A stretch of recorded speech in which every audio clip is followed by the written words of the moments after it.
If I ever, for whatever reason, become the president of this country, you are all in trouble. All, Sbulu, yourself included. Because everything changes upside down. What you knew, it will no longer apply. This country, Gaba Straight is so.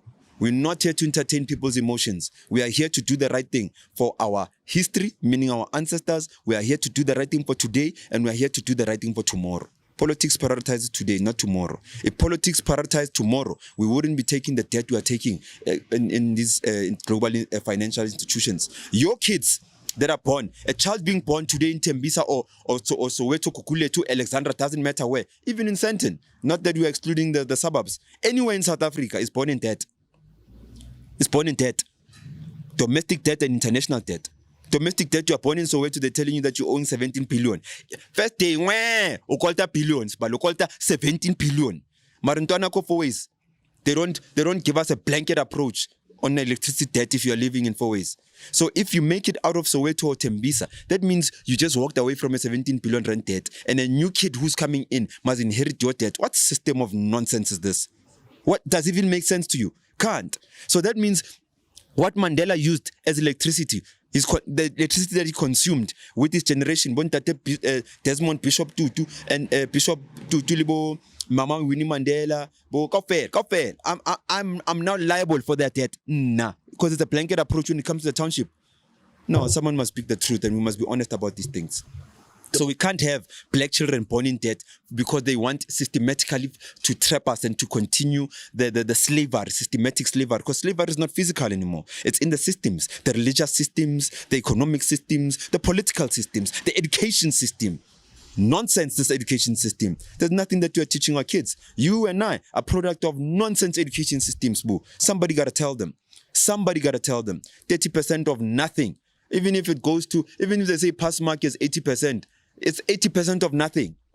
There's a German kid right now, as you and I speaking, subject to mining. But when you look at his continent, wherever he comes from, there's no minerals underground. But the boys and girls are being taught about mining and minerals. Me and you, there was no subject called mining in high school. What mining were you taught in high school?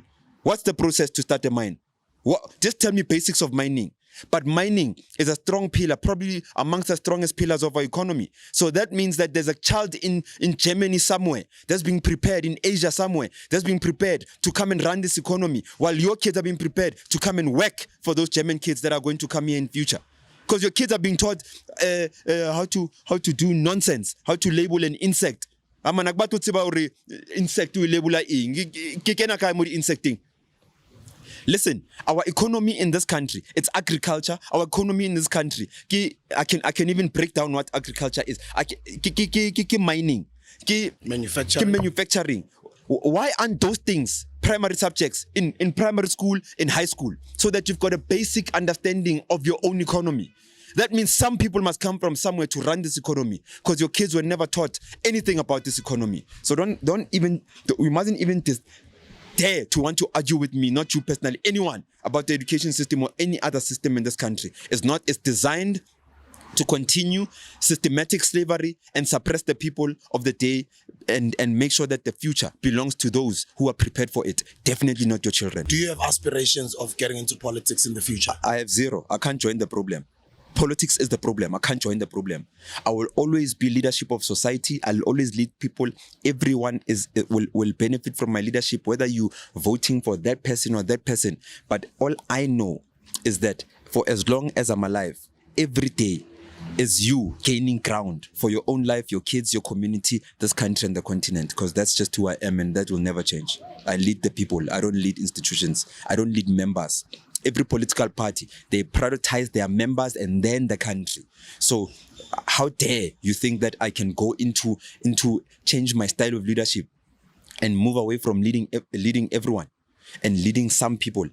That's where the problem starts. So when these politicians, they win elections, they must prioritize their members first. And that's where you see cadre deployment happening, because the members must eat.